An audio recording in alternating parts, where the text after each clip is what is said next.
안녕하세요. 저는 이제 이해내기법인의 대표회계사 박준원입니다. 오늘 강의 주제는 이제 병원 담당해 주시는 이제 회계사님한테 어떻게 하면 도움을 잘 받으실 수 있을지 방법론에 대해서 설명을 드리도록 하겠습니다. 6가지를 기억해 주시면 됩니다. 제가 6가지 꼭지로 말씀드릴 건데, 첫 번째는 이제 근황 토크. 이제 원장님의 사적인 부분도 그렇고, 병원의 경영 상황도 그렇고, 뭐 거래처 안의 내용도 그렇고, 이런 근황에 대해서 얘기를 잘 하실 수 있으셔야 돼요. 그리고 두 번째는 이제 세금 예측하기. 세금을 어떻게 하면 예측을 하실 수 있을지 그 세무사님이랑 잘 얘기를 하실 수 있어야 되고, 세 번째는 역할 이야기입니다. 세무사님과 담당 직원하고 이제 소통하기 위해서 어떤 역할을 갖고 있는지에 대해서 이해가 필요하고요. 네 번째는 이제 비용을 잘 챙기는 방법. 다섯 번째는 공제 감면 어떻게 체크할 수 있는지. 병영 같은 경우는 공제 감면 받을 수 있는 것들이 제가 이제 5번에서 설명을 드릴 건데, 지금 뭐 세무대리인이 계신 분들도 있고 아닌 분들도 계실 텐데, 계신 분들 같은 경우는 내가 다 받고 있는지 한번 체크를 해보시면 될 거예요. 그리고 마지막으로 6번째는 이제 보조금 지원이 어떻게 지원이 될 수 있는지 6가지로 설명을 드리도록 하겠습니다. 이제 근황 토크를 잘 하실 수 있으셔야 돼요. 그래서 뭐 세무는 경영뿐만 아니라 원장님의 개인 목표 이런 것들도 같이 알아야 더 자문이 잘 될 수 있어요. 그래서 뭐 어떤 원장님 같은 경우는 나는 이제 아파트를 조금 마련을 아직 못해서 아파트를 마련해야 된다. 아니면은 나는 거주지는 괜찮고 뭐 나는 꼬마 빌딩을 사야겠다. 난 상가 나중에 매입해서 거기다가 이제 병원 넣고 나중에 양수도 한 다음에 그걸로 이제 노후를 하겠다. 뭐 이런 식으로 개인적인 목표를 같이 공유해 주시는 게 좋아요. 그래서 통상 이제 개원이나 이제 뭐 세무 관련된 거 병원 경영사항이라고 보고 원장님께서 자주 물어봐 주시는데, 개인적인 부분은 조금 업무 범위 밖이라고 생각하시는 경우도 있고, 그리고 또 이렇게 부끄러워 하시는 경우도 좀 있어요. 그래서 신뢰라고 생각해가지고 뭐 안 물어보시는 경우도 있어요. 이런 부분에 대해서 많이 말씀해 주셔야지 조금 더 질 높은 서비스가 가능하다는 거. 저도 근데 원장님 상담만 물어봐요. 결혼을 하셨어요? 뭐 자녀분은 계세요? 뭐 이렇게 물어보는데, 제가 먼저 물어봐서 뭐 답을 받을 수 있는 부분도 있지만, 제가 조금 물어보기 좀 민감한 사항에 대해서는 원장님께서 좀 구체적으로 난 이런 상황이고 이런 걸 원한다. 그렇기 때문에 나는 이렇게 된다라고 좀 적극적으로 말씀을 해주시면 오히려 더 많이 도움을 받으실 수 있어요.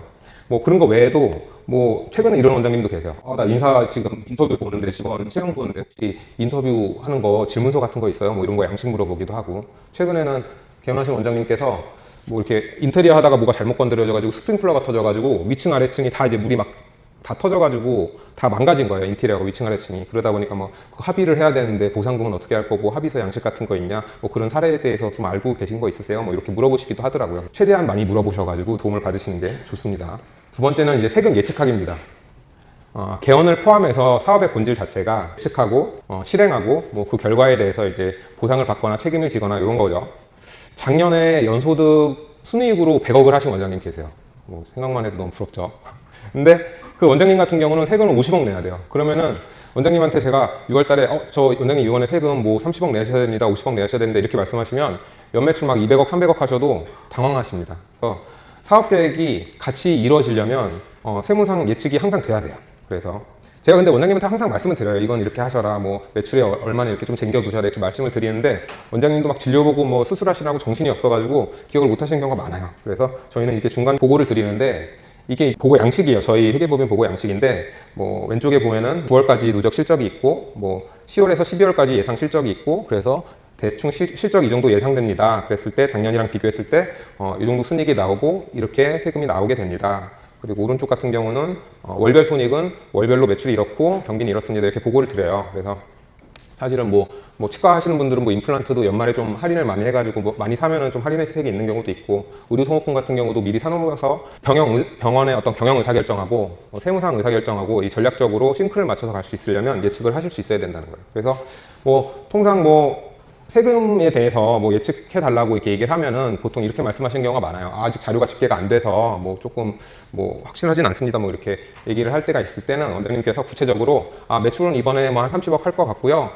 비용은 작년이랑 비슷하니까 이 정도 됐을 때 어느 정도 나올까요? 이렇게 세무사님한테 구체적으로 시뮬레이션 할 수 있는 팩터를 주시면은 세무사님이 그렇게 되면은 이 정도 낼 겁니다. 뭐 이렇게 예측을 해 주실 거니까, 원장님도 그런 부분에 대해서 소통을 조금 해 주시면은 더 좋고, 그 외에도 뭐 부가세, 뭐 소득세 뭐 이렇게 떼낼 때마다 이번 달에 뭐 세금 낼 거 있나요? 이렇게 물어봐 주시면 더 좋아요. 그래서 저희도 뭐 적극적으로 말씀을 드리는데, 원장님들도 그런 거에 대해서 말씀을 해주시면은 사업 전략이랑 세무 전략을 같이 수립해가지고 경영하는 데 도움이 되실 수 있어요. 세 번째는 이제 역할 이야기입니다.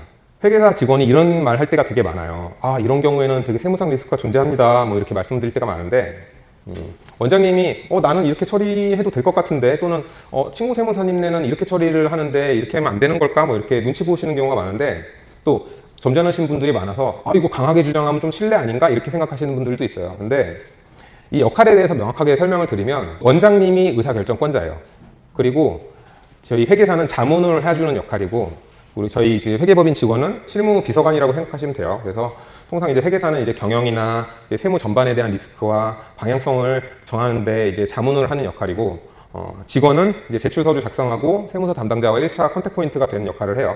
그래서 원장님도 이제 진료 보실 때 또 마찬가지지만, 원장님께서 환자 볼 때도 그렇게 있잖아요. 1부터 10 중에 어느 정도로 아프세요? 이렇게 물어보시기도 하고, 기능상 어디까지 펴지세요? 이런 거 물어보는 것처럼 세무상으로도 리스크가 존재합니다라고 얘기를 하면, 리스크라고 하면은 질적으로 뭐 상중하 중에 어느 정도 리스크가 될까요? 라고 구체적으로 또 물어봐 주시고, 그리고 만약에 이게 애매한 상황이라서 나중에 적출이 되게 되면은 얼마까지 제가 세금을 내야 될 수 있을까요? 이렇게 물어봐 주시면, 요거 리스크는 한 하 정도 되고요. 만약에 이게 애매한 부분이긴 한데, 만약에 이걸 납부하게 돼야 된다면 연간 한 3천만 원 정도 납부를 하셔야 될 수도 있어요. 이렇게 원장님께서 이 세무상 리스크의 질적인 정보하고 양적인 정보를 같이 물어봐 주시고, 그 답변을 받으시고, 그럼 전 이렇게 처리하겠습니다 라고 정확하게 업무 지시를 해주시면 돼요.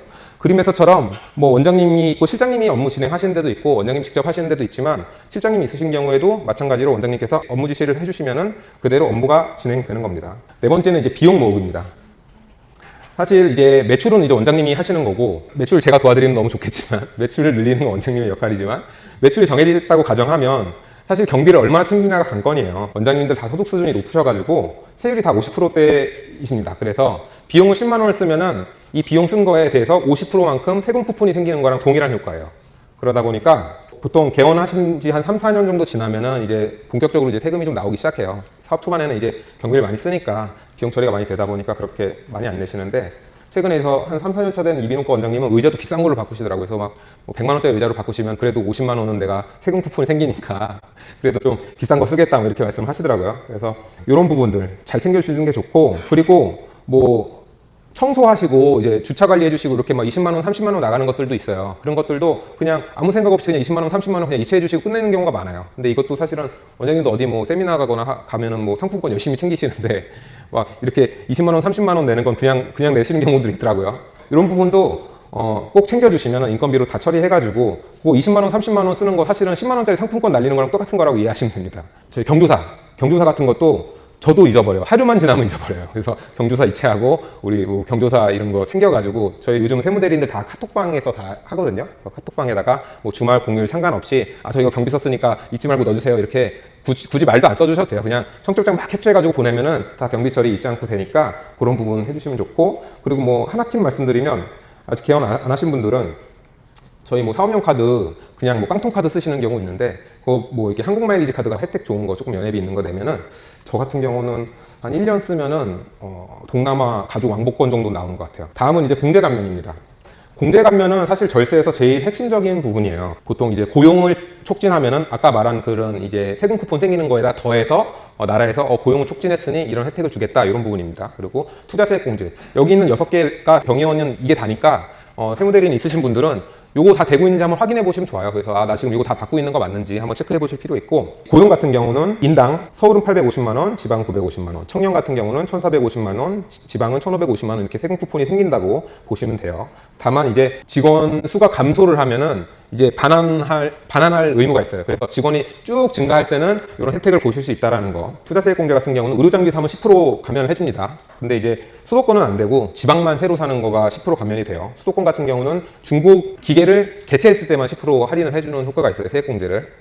근데 뭐 전략적으로 접근하면은 뭐 중고기계 사가지고 좀 쓰다가 이제 신기기로 교체를 하는 게 전략적이긴 한데, 뭐 보통 뭐 그렇게까지 번거로워서 안 하시는 경우가 많긴 하더라고요. 하여튼 뭐 그런 부분이 있으니까 개원하실 때 이런 거 고려하셔도 된다. 인테리어 같은 경우도 임직원을 위한 휴게 공간에 대한 복리후생적 인테리어는 공제가 됩니다. 세액 감면이 돼요. 그래 보통 저희는 이제 원장님한테 개원하실 때 인테리어 담당자님 연락처 알려주세요. 저희가 세액 감면 받을 수 있게 견적서 받아놓을게요, 이렇게 얘기를 해요. 그러면은 원장님께서 알려주시면 저희가 이제 연락을 드려서 임직원 공간이 어디까지인지, 보통 인테리어 같은 경우는 전체 통으로 뭐 2억, 3억 이렇게 하지 뭐 여기만 얼마입니까? 라고 잘 못 물어보잖아요. 저희가 이제 그 부분 이제 면적이랑 체크해가지고 이 부분에 대해서만 따로 견적을 하나 주세요, 이렇게 얘기를 하니까 그것도 인테리어 할 때는 받기가 쉬운데 인테리어 하고 나서 한참 지나면 또 그 받기가 또 힘들 때가 많아요. 그래서 보통 인테리어 할 때 그런 건 챙겨주시는 게 좋고, 저희는 뭐 알아서 이렇게 해드리긴 합니다. 그 외에 이제 성실신고 비용이나 뭐 교육비 이런 거는 좀 금액이 뭐 잔잔한 거라서 이런 거는 잔잔하게 챙겨주시면 좋을 것 같고, 그 다음 이제 보조금 지원입니다.